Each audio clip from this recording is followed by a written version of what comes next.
ഓം ശിവം ശിവകരം ശാന്തം ശിവാത്മാനം ശിവോത്തമം ശിവമാർഗപ്രണേതാരം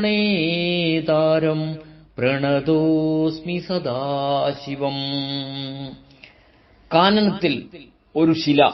പ്രിയരെ, ഘോരകാന്ധാരത്തിലൂടെ വേട്ടയാടി സഞ്ചരിക്കുകയായിരുന്നു ഒരു കുറിച്യ യുവാവ്. അന്ന് ഒരു മൃഗത്തെയും അവന് കിട്ടിയിരുന്നില്ല.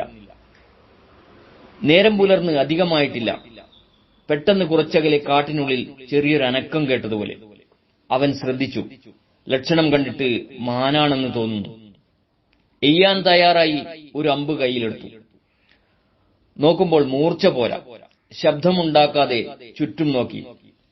അധികം മരങ്ങളില്ലാത്ത ഒരു നിരപ്പിൽ ഒരു കാട്ടുകല്ല് കണ്ടു. കുറ്റിക്കാട്ടിലെ അനക്കം അപ്പോഴുമുണ്ട്. മെല്ലെ പാദങ്ങൾ ഓരോന്ന് എടുത്തുവെച്ച് കല്ലിനടുത്തെത്തി. അമ്പിന്റെ മുന കല്ലിൽ ചേർത്ത് ശക്തിയായി ഉരച്ച് മൂർച്ച കൂട്ടുകയായിരുന്നു ലക്ഷ്യം. ഒന്നേ ഉരച്ചുള്ളൂ. ഞെട്ടി പുറകോട്ട് മാറി. അറിയാതെ ഒരലർച്ച പുറത്തു വന്നു. ചോര.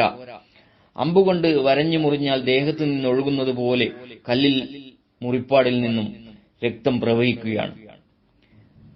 ചുടുചോര. ചോര തന്നെ.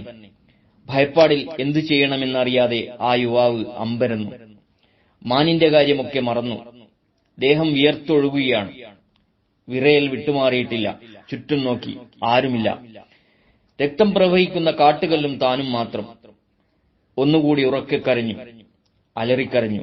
പിന്നെ തിരിഞ്ഞു നോക്കാതെ ഒരോട്ടം. എങ്ങോട്ടാണ് ഓടുന്നതെന്ന് നിശ്ചയമില്ലായിരുന്നു. പക്ഷേ ചെന്നെത്തിയത് തൊട്ടടുത്തുള്ള ഒരു ഇല്ലത്താണ്. സാക്ഷാൽ പടിഞ്ഞാറ്റ നമ്പൂതിരിയുടെ ഇല്ലം. പടിഞ്ഞാറ്റ നമ്പൂതിരി സാത്വികനും ജ്ഞാനിയുമാണ്. ഉത്തമ ഭക്തൻ, ശ്രേഷ്ഠനായ ഉപാസകൻ. ഇല്ലം ക്ഷേത്രപദവിയിലേക്ക് ഉയർത്തി തന്ത്രീശ്വരന്മാരുടെ ബഹുമാനം നേടിയ ആൾ. അലറിപ്പാഞ്ഞു വന്ന കുറിച്യൻ കിതച്ചും വിറച്ചും വിവരങ്ങൾ പറഞ്ഞൊപ്പിച്ചു. പടിഞ്ഞാറ്റ നമ്പൂതിരിക്ക് കാര്യങ്ങൾ ഏകദേശം ബോധ്യമായി. ഭഗവത് സാന്നിധ്യം തന്നെ. മുന്നേ സംശയമുണ്ടായിരുന്നു. ശക്തമായൊരു ദൈവിക സാന്നിധ്യം അടുത്തു തന്നെയുണ്ടെന്നും ഇപ്പോൾ തീർച്ചയായി. ശരി, കാര്യങ്ങളെല്ലാം ഇനി ഭംഗിയായി ചെയ്യണം. ചുറ്റും കൂടിയ ഇല്ലത്തെ അന്തേവാസികളോട് അത്ഭുതകഥ വിവരിച്ചുകൊണ്ടിരുന്ന കുറിച്യനെ വിളിച്ച് അദ്ദേഹം ചില നിർദ്ദേശങ്ങൾ കൊടുത്തു.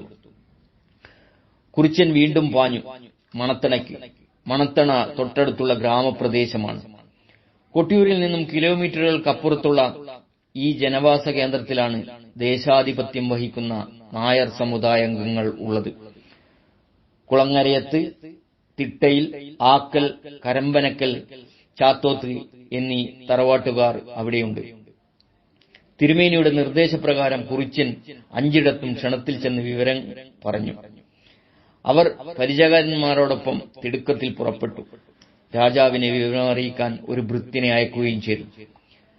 പടിഞ്ഞാറ്റ തിരുമേനിയും 5 വീട്ടിൽ കാരണവന്മാരും ഒരു സംഘവും ഭൃത്യന്മാരും കുറിച്യ യുവാവിനൊപ്പം വനഭൂമിയിലെ അത്ഭുതശിലക്കടുത്തെത്തി. രക്തം അപ്പോഴും പ്രവഹിച്ചുകൊണ്ടിരിക്കുകയാണ്. സമീപത്തു തന്നെ പുഴയൊഴുകുന്നുണ്ട്. തിരുമേനി മന്ത്രപൂർവ്വം പുഴയിലെ ജലമെടുത്ത് തീർത്ഥമായി ആവാഹിച്ച് ശിലയിന്മേൽ അഭിഷേകം ചെയ്തു. ധാരാളം തീർത്ഥം അഭിഷേകം ചെയ്തിട്ടും ഫലമൊന്നുമുണ്ടായില്ല. തുടർന്ന് തിരുമേനി നിർദ്ദേശിച്ചത് അനുസരിച്ച് പാലും നെയ്യും കൊണ്ടുവന്ന് അഭിഷേകം ചെയ്തു. എന്നിട്ടും മാറ്റമൊന്നും കണ്ടില്ല. രക്തം കുതിച്ചൊഴുകുകയാണ്. കണ്ടാൽ സഹിക്കാനാവില്ല. എല്ലാവരും നിന്ന് വിയർക്കുന്നു.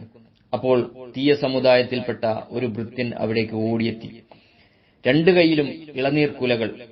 കാത്തിരുന്നതെന്തോ കിട്ടിയതുപോലെ പടിഞ്ഞാറ്റ നമ്പൂതിരി കരിക്കുകൾ വാങ്ങി തൊണ്ടുചെത്തി ശിലമേൽ അഭിഷേകം ചെയ്തു.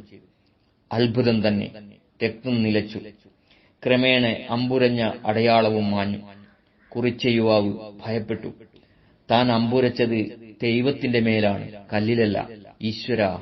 കുറിച്യന്റെ ഭയം പടിഞ്ഞാറ്റ നമ്പൂതിരി മനസ്സിലാക്കി. അദ്ദേഹം ആശ്വസിപ്പിച്ചു. സാരമില്ല, എല്ലാം നല്ലതിനാണ്. ഈശ്വരേച്ഛ. പിന്നെ എല്ലാം വേഗത്തിൽ നടന്നു.